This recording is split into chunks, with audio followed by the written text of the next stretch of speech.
अल्लाह ताला ने आग को हुक्म दिया, ए आग तू ठंडी हो जा और सलामती वाली हो जा। और फौरन आग ने अपने रब के हुक्म की तामील की और वो ठंडी हो गई, लेकिन वो ठंडक भी पुरसुकून और सलामती वाली थी। इब्ने अब्बास रजी अल्लाह ताला अन्हु फरमाते हैं, अगर अल्लाह ताला सिर्फ ये फरमाते ए आग ठंडी हो जा, तो आग रब के हुक्म की तामील में इतनी ठंडी हो जाती कि उसकी शिद्दत से इब्राहिम अलैहिस्सलाम को नुकसान पहुंचता। मगर चूंकि उनका रब उनसे बेहद मोहब्बत करने वाला है, इसलिए जब उसने आग को हुक्म दिया तो साथ फरमाया और सलामती वाली हो जा, यानी वो ठंडक पुरअमन और महफूज हो।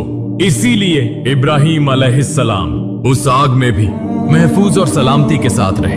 जब सब लोग आग की तरफ देख रहे थे तो शायद सोच रहे थे, यही वो लड़का है जिसने हमारे खुदाओं को बुरा भला कहा था। अब इसका अंजाम देखो। वो ये समझ रहे थे कि जब ये आग बुझेगी तो शायद इब्राहिम की लाश भी न मिले।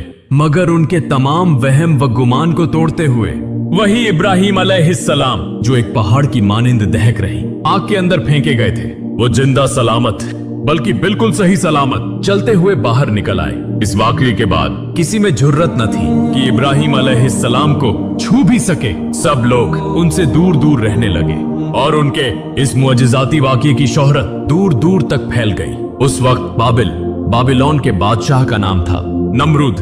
वो एक जालिम और मगरूर हाकिम था, जिसका गुरूर इतना बढ़ चुका था कि वो खुद को रब कहने लगा था। जब उसके कानों तक ये खबर पहुंची कि इब्राहिम अलैहिस्सलाम आग से जिंदा निकल आए हैं, तो उसने इब्राहिम अलैहिस्सलाम को दरबार में बुलाया।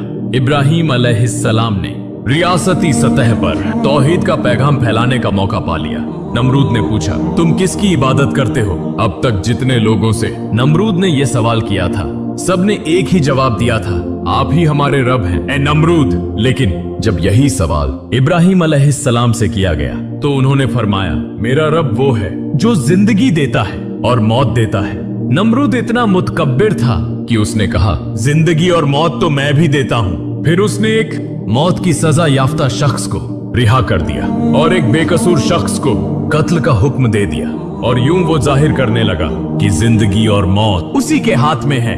जब इब्राहिम अलैहिस्सलाम ने देखा कि नमरूद तो अपनी इस बेइंसाफी को जिंदगी और मौत की ताकत समझ रहा है, तो उन्होंने अपने रब की एक और सिफ़त बयान करना शुरू की। उन्होंने फरमाया, मेरे रब के हुक्म से ये सूरज मशरिक़ से तुलू होता है और मगरिब में गुरूब होता है, तो क्या तुम इसे उल्टा करके दिखा सकते हो? नमरूद, जो वाकई अपने आप को रब समझता था, वो इब्राहिम अलैहिस्सलाम से बहस में हारना नहीं चाहता था, वरना वो भी ये कह सकता था कि सूरज मेरे ही हुक्म से मशरिक़ से निकलता है और मगरिब में डूबता है। लेकिन चूंकि वो वाकई अपने आप को रब समझने लगा